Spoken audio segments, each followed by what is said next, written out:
La tradition était respectée à la Cité de l'Union africaine où le chef de l'État, Félix-Antoine Tshisekedi Tshilombo, a présidé la 79e réunion du Conseil de ministres. La rencontre hebdomadaire a passé en revue différentes questions d'actualité, notamment la poursuite des opérations militaires dans les zones en conflit pour consolider la paix, l'évolution du taux de change ainsi que de prix de biens sur le marché.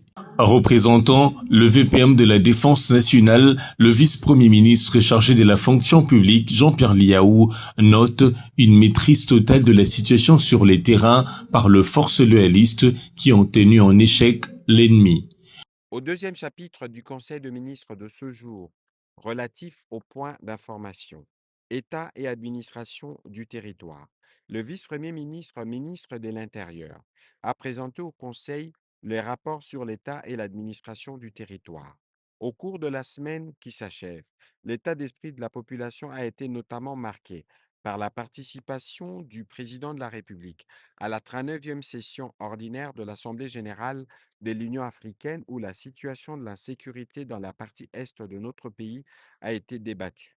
La vive attente de notre population vivant dans la partie est dans la perspective de l'initiative de la restauration de l'autorité de l'État et l'ouverture de la frontière avec le Burundi pour soulager les compatriotes asphyxiés par la coupure des axes d'approvisionnement par les forces ennemies. La satisfaction des sportifs congolais et des amoureux du foot en particulier, consécutive à la décision de la FIFA rendue publique le 16 février 2026, déboutant la Fédération nigériane de football qui contestait l'alignement de plusieurs joueurs binationaux congolais lors du match de barrage du Mondial 2026. Sur le volet administratif, le vice-premier ministre a informé le Conseil qu'il a supervisé les transferts des données biométriques collectées lors de la dernière opération d'enrôlement des électeurs entre la Commission électorale nationale indépendante et l'Office national d'identification de la population à l'occasion d'une cérémonie officielle intervenue le 19 février 2026.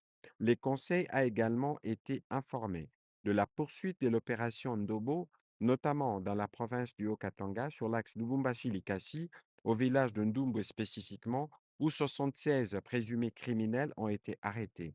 Quant à Kinshasa, les présumés bandits urbains transférés devant les juridictions continuent à être jugés. Ceux qui sont condamnés sont transférés dans les prisons à haute sécurité. Le vice-premier ministre a aussi donné rapport de l'atelier qu'il a animé avec les experts de ministères sectoriels concernés en présence de la ministre d'État ministre des Affaires sociales ainsi que des représentants de la ville de Kinshasa en vue de l'élaboration d'un projet d'intervention d'urgence relatif aux effets collatéraux de la démolition et à la réinsertion communautaire et sociale des sinistrés de Pakadjouma et Kawele. À l'issue de cet atelier, un projet d'intervention d'urgence a été adopté visant l'assistance et la réinsertion communautaire de plus de 20 000 ménages provenant de Pakadjouma et de ces deux sites sont également concernés par ces processus, les habitants des sites de Baramoto et Kawele.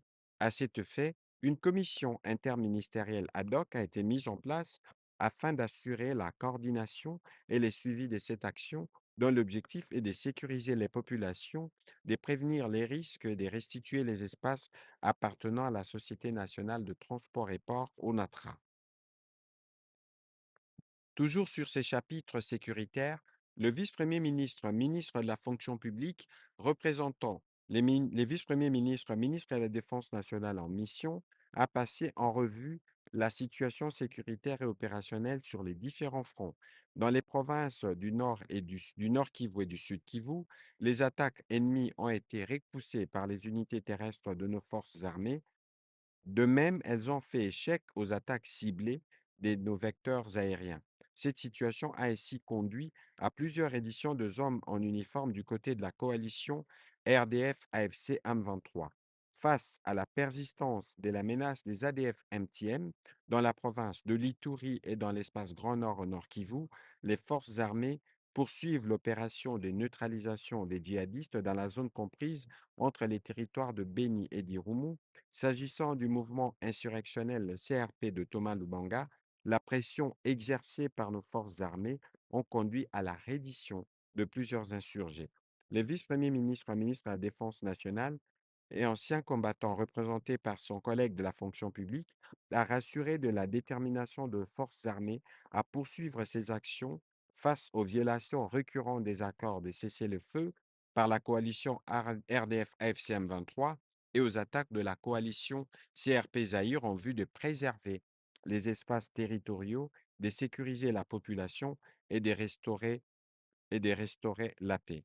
Dans les triangles Congo central, Kinshasa, Grand Bandundu, nos forces armées restent en alerte alors que se poursuit le processus de désarmement, des démobilisations et des sensibilisations des insurgés Mobondo par des équipes installées localement et supervisées par le ministre délégué en charge des anciens combattants. Abordant l'aspect sur la conjoncture économique, le gouverneur de la Banque centrale du Congo, invité, reconnaît un léger revers subi par le franc congolais sur le marché interbancaire et parallèle. Évolution de la situation récente sur le marché des changes ainsi que de biens et services. Intervenant comme invité, le gouverneur de la Banque centrale du Congo a passé en revue les développements de la conjoncture économique du pays. Il a indiqué que le contexte économique intérieur est resté globalement stable dans un contexte marqué par une inflation hebdomadaire contenue. En effet, la poursuite de la décélération du rythme de formation des prix a été constatée au cours de la deuxième semaine de février 2026. Le taux d'inflation hebdomadaire s'est fixé à 0,11% contre 0,15% la semaine précédente, portant les cumuls annuels à 1,27% contre 1,35% à la même période en 2025. En glissement annuel, le taux d'inflation s'est établi à 2,18% contre 10,64% à la période correspondante de 2025. Sur les marchés de change, les francs congolais s'est bien comporté en enregistrant des légères fluctuations sur les marchés interbancaires et parallèles. En rythme hebdomadaire, les cours mondiaux des principaux produits de base intéressant l'économie congolaise se sont globalement bien comportés. Le gouverneur de la Banque centrale a informé le Conseil de la signature d'un contrat d'achat d'or conclu entre DRC Gold Trading pour la constitution de réserves en or monétaire selon les standards en vue plutôt de la constitution des réserves en or monétaire selon les standards internationaux. Il a conclu son intervention en réitérant ses recommandations pour, notamment au gouvernement, pour la perception des impôts, taxes et redevances en monnaie nationale uniquement afin de soutenir la demande du franc congolais et la poursuite des efforts visant la mobilisation de ressources intérieures. Sur le plan sanitaire, l'épidémie de choléra et celle de Mpox observent une tendance baissière pendant la période sous examen. Au sujet de la situation épidémiologique, les ministres de la Santé, Hygiène et Prévoyance sociale a présenté la situation générale du pays.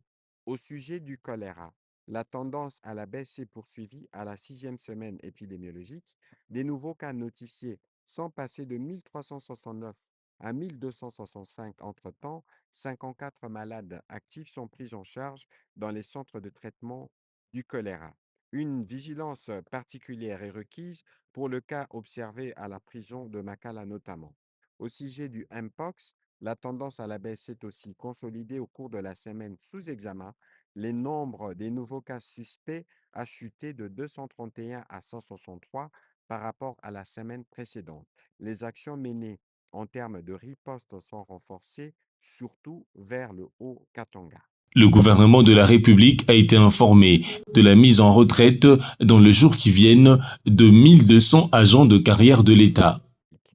Le vice-premier ministre, ministre de la fonction publique, a présenté au Conseil la note sur la poursuite du processus de mise à la retraite des agents de carrière de services publics de l'État.